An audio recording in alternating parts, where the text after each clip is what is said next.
Education is the passport to the future, for tomorrow belongs to those who prepare for it today.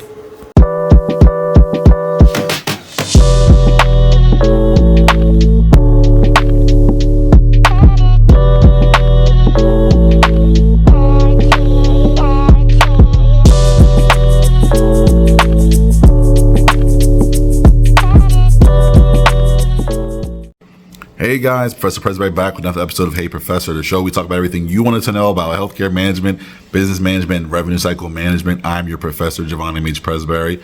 Welcome back.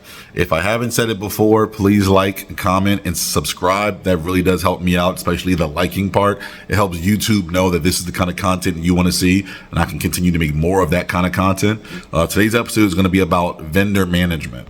Whether you are introducing a new function or task, outsourcing a function or task, or just replacing an entire department, vendors can be an important part of any organization. A vendor is a third-party company that specializes in one or multiple tasks in your field, in your type of sector, with relation to what needs to be done. That was kind of redundant, but we're going to move on from that.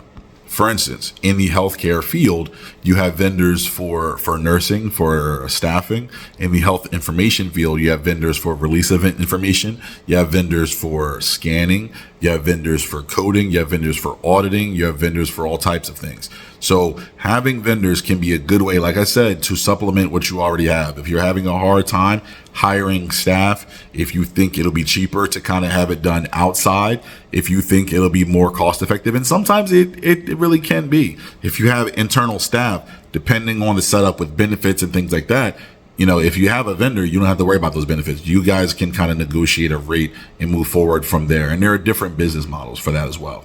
It may go without saying, but one of the best ways to really keep a good vendor relationship is communication. There are going to be a lot of meetings between you and your vendor, mostly just to update you on what's going on, what changes are happening, and what kind of things that they're looking at for the future for your site or for your organization. It's important that you make these meetings and that you give those meetings the respect that they deserve, because the vendor is one providing you a service. So they want to update you. They want to know that they have a client that they can rely on for the long term. You guys can have a very reciprocal relationship that benefits both of you.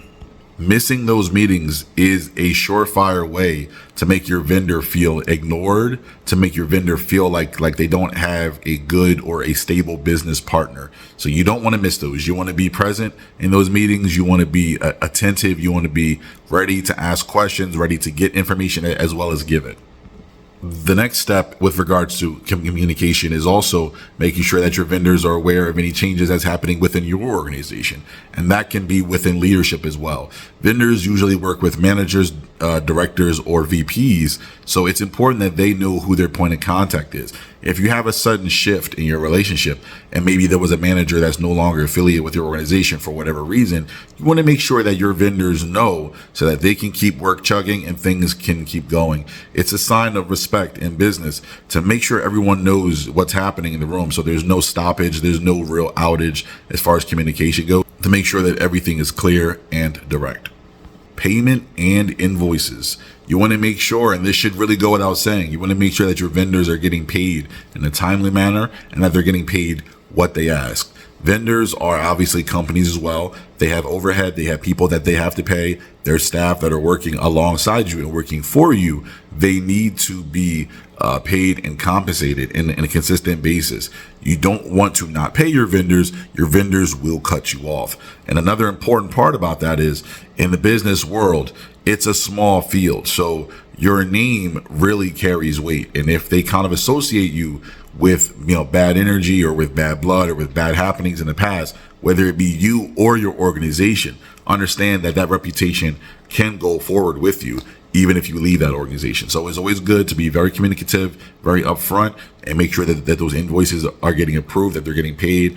And if you're ever in a position where you cannot do so, that you communicate that immediately and you work out an arrangement with your vendor. That's very respectful. Now, this part is strictly mostly for on-site vendors. If you have a vendor that's on-site, let's say, for instance, right, in the past, I had vendors that were under me that were not my actual real staff, but they worked adjacent to my staff. They worked alongside with my staff. Make them feel included. Make them feel respected. Make them feel welcome.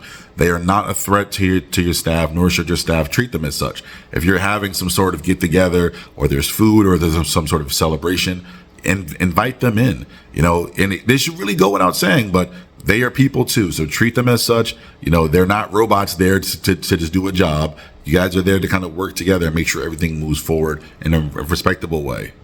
Being a good resource. As someone who is in healthcare leadership, I can tell you that because vendors are not true employees, there is generally a different process with your organization about onboarding them and making sure that they have the resources that they need. It is important that you be a advocate for them, not only in the onboarding process, but also from a resource process. And let's talk about the onboarding, right? Because they're onboarding differently, it can take longer. That means it takes longer to get them in. It takes longer for them to get access to you and to do your work. So as management, as leadership, sometimes you have to push them to the forefront, reach out to HR and kind of be their voice. Because the truth is, as a vendor, they're coming from the outside. They don't have as much weight as you, the department head, may have.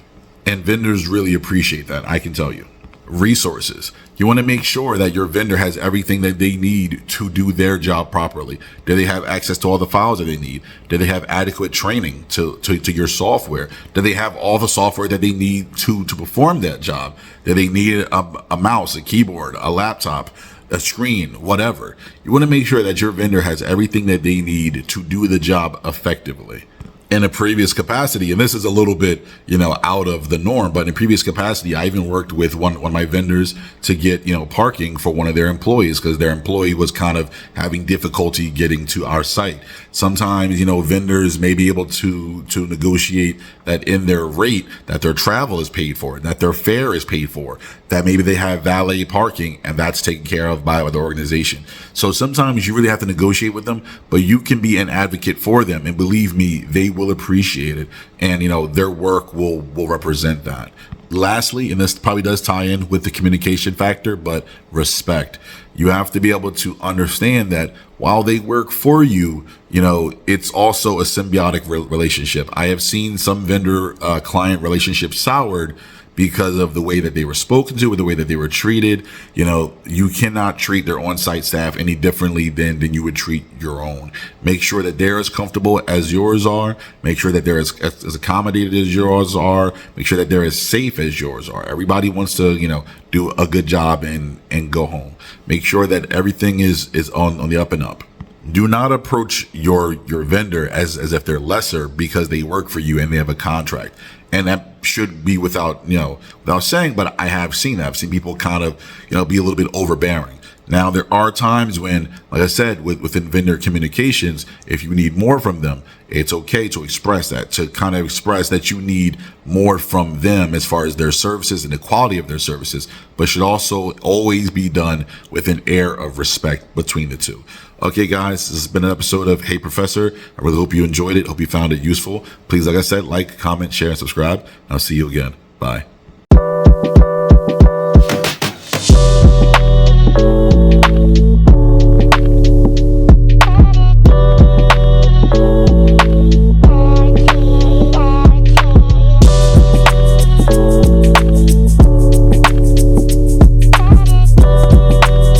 Intelligence is not enough. Intelligence plus character. That is the true goal of education.